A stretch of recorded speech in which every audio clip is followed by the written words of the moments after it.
भारत परंपराओं का देश है। यहाँ के हर हिस्से से कोई ना कोई परंपरा जुड़ी हुई है। साथ ही साथ भारत त्योहारों, उत्सवों और आस्था का भी देश है।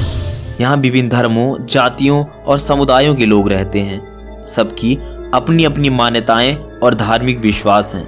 लेकिन कभी कभी यही आस्था और विश्वास कब अंधविश्वास में बदल जाती है पता ही नहीं चलता। आस्था के नाम पर भारत में कई अजीबोगरीब मान्यताएं हैं जिन्हें सुनकर इंसान के रोंगटे खड़े हो जाएं।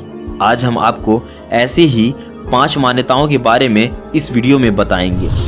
बने रहिए वीडियो के अंत तक। उससे पहले अगर आपने अभी तक चैनल सब्सक्राइब नहीं किया है तो नीचे रेड कलर के सब्सक्राइब बटन को दबाकर चैनल सब्सक्राइब कर लें और बेल आइकन को ऑन कर लें ताकि इस तरह की जरूरी अपडेट्स आपको मिलती रहें। चलिए दोस्तों, जानते हैं इन धार्मिक मान्यताओं को, जिसे आप आस्था कहिए, विश्वास कहिए या अंधविश्वास, ये आप पर डिपेंड करता है।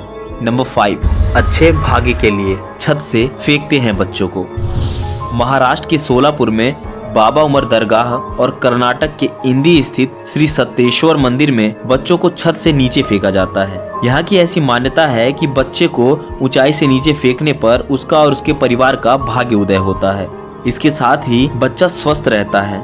यहाँ करीब 50 फीट की ऊंचाई से बच्चे को नीचे फेंका जाता है, जहाँ नीचे खड़े लोग उसे चादर से पकड़ते हैं।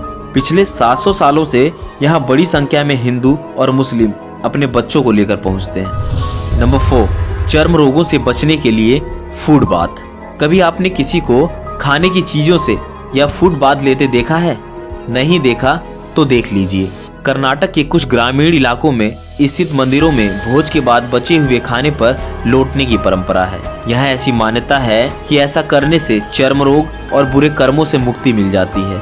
दरअसल मंदिर के बाहर ब्राह्मणों को केले के पत्ते पर भोजन कराया जाता है। बाद में नीची जाति के लोग इस बचे हुए भोजन पर लौटते हैं। इसके बाद ये लोग कुमारधारा नदी में स्नान करते हैं और इस तरह यह परंपरा पूरी होती है।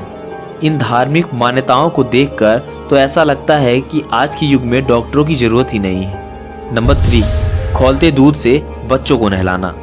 अगर खौलता हुआ दूध आपके हाथ पर गिर जाए तो जो पीड़ा होती है उसे आपसे बेहतर कौन बता पाएगा। शायद इसलिए यहाँ नवजात को खौलते दूध से नहलाया जाता है। उत्तर प्रदेश में वाराणसी और मिर्जापुर के कुछ मंदिरों में कराहा पूजन की अनोखी परंपरा है।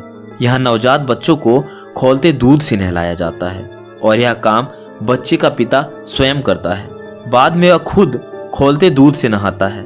इस उत्सव को मनाने के दौरान मंत्र और श्लोक भी पढ़े जाते हैं। ऐसी मान्यता है कि ऐसा करने से भगवान प्रसन्न होकर बच्चे को अपना आशीर्वाद देते हैं। नवरात्रि पर भी कराहा पूजन किया जाता है, जिसमें पुजारी खौलती खीर से नहाते हैं। नंबर 2, बारिश के लिए मेंढकों की शादी।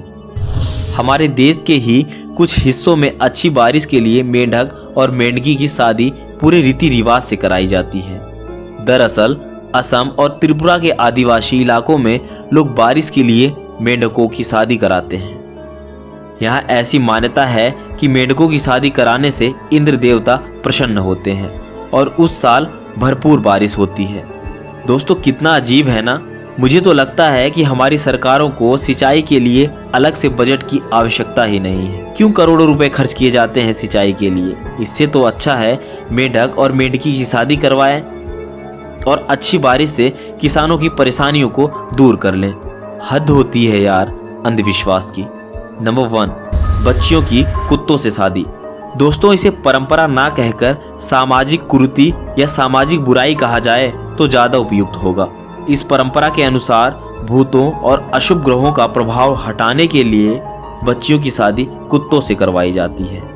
हालांकि ये शादी सांकेतिक होती है, पर होती है असली हिंदू तरीके और रीति रिवाजों से। लोगों को शादी में आने का निमंत्रण दिया जाता है। बकायदा पंडित, हलवाई सब बुक किए जाते हैं। मंडप तैयार होता है और पूरे मंत्र विधान से शादी संपन्न कराई जाती है। इस शादी में एक असली शादी जितना खर्चा बैठता है और उससे भी बड़ी बात यह है कि समाज एवं रिश्तेदार भी इसमें बढ़ चढ़कर हिस्सा लेते हैं। शायद आपको एक बार तो यकीन ही नहीं होगा कि ऐसा भी हो सकता है, लेकिन यह बिल्कुल सत्य है। हमारे देश में झारखंड राज्य के कई इलाकों में परंपरा के नाम पर ऐसी शादियां सदियों से कराई जा रही हैं। दोस्तों, शादी विवाह एक पवित्र बंधन है और उसका परंपरा के नाम पर मजाक कहाँ तक सही है? कहाँ तक यह सही है कि एक लड़की जिसे अपने भविष्य का पता ही नहीं है, उसकी शादी किसी कुत्ते से कराई जाए? ग्रहों की चाल को बदलने के लिए इस प्रकार की कुरीति के मैं सख्त खिलाफ हूँ। दोस्तों, आप क्या सोचते हैं इन मान्यताओं के बारे में? क्या यह मान्यताएं समाज के लिए उपयुक्त हैं? क्या यह मान्यताएं एक सामाजिक बुराई हैं? आपको क्या लगता है? इन मान्यताओं को बंद कर देना चाहिए या इन मान्यताओं को जैसे सदियों से चली आ रही हैं चलते रहने देना चाहिए? अपनी राय नीचे कमेंट सेक्शन में दीजिए और इसी तरह की जरूरी वीडियोस के लिए लाइमलाइट वर्ल्ड को सब्सक्राइब कीजिए। मैं आशा करता हूँ आपको वीडियो पसंद आया होगा।